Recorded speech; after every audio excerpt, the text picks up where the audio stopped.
was clear. You mentioned that Deuteronomy 33:2 talks about Muhammad. But when you actually read it, it says that the Lord came from Sinai and drawn from Sire upon us. He shone forth from Mount Paran. He came from 10,000 of his holy ones with flaming fire and fire in his right hand. If this is about Muhammad, is Muhammad then God by extension? Because the he who is spoken about here isn't Muhammad, it's God. Okay, this is where Christians they go wrong. They don't think that the rule of agency exists. And I'll give a counter example to that to just show that when it speaks about Yahweh doing something, it can be speaking about an agent, unless we want to keep contradictions in the Bible. There's a text in the Bible that says that Satan incited David to number Israel. But then there's another text in the Bible that says that Yahweh incited Satan to number Israel. Now, either Satan is the agent of Yahweh or Satan is Yahweh. You can make your mind up on that. By the way, Dr. Brown's friend Jonathan McClatchy harmonized it this way.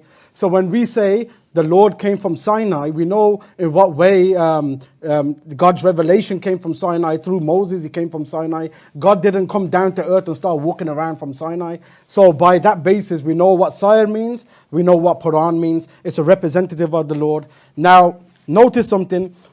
When it came to the claim, Dr. Brown's claim, I knew Haggai chapter 2, verse number 7, about the person has to come before the second temple is destroyed.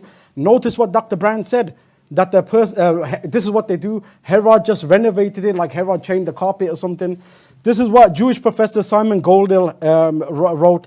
It is fascinating that Jews always speak of the first and the second temples, despite the fact that there are three quite separate building projects, three separate temples, Solomon's, Zerubbabel's, and Herod's. And then he goes on to say, but Herod completely destroyed Zerubbabel's temple. He rebuilt the foundations and the whole building with new stones, as Josephus explicitly records. So if Dr. Brown wants to limit it to the second temple, a building, Jesus couldn't fulfill it. So it was destroyed just before Jesus was born. The temple in that context isn't speaking about a physical building. The temple can also refer to the land, as numerous texts like Ezra chapter 2, verse number 68 makes clear, and Haggai chapter 2, verse number 3, where it says, have you seen this temple in its former glory? Meaning what? This temple is the same as the temple before. For God, there's no such thing as 1, 2, 3 temples. Thank you. Dr. Brown. Yes, so that's a great point that was made, because explicitly over and over we're told it was Yahweh himself, not an agent, Yahweh himself, that he came down on Mount Sinai. The 19th chapter of Exodus, the 24th chapter, they saw the glory of the Lord like fire, and he spoke from there. Everyone was terrified because of his presence, so explicit.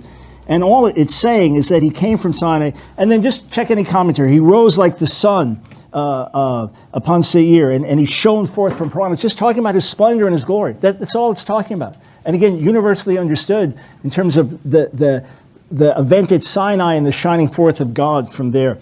And by the way, you just heard Jews always speak of the second temple, because there was a second temple. And people talk about a future third temple. The second temple was the second temple. Just Google it, all right? Everyone will say the same thing. The second temple is the second temple. That's where Jesus came. And once again, fighting over these things because you can't fight over what the text actually does say. Thanks.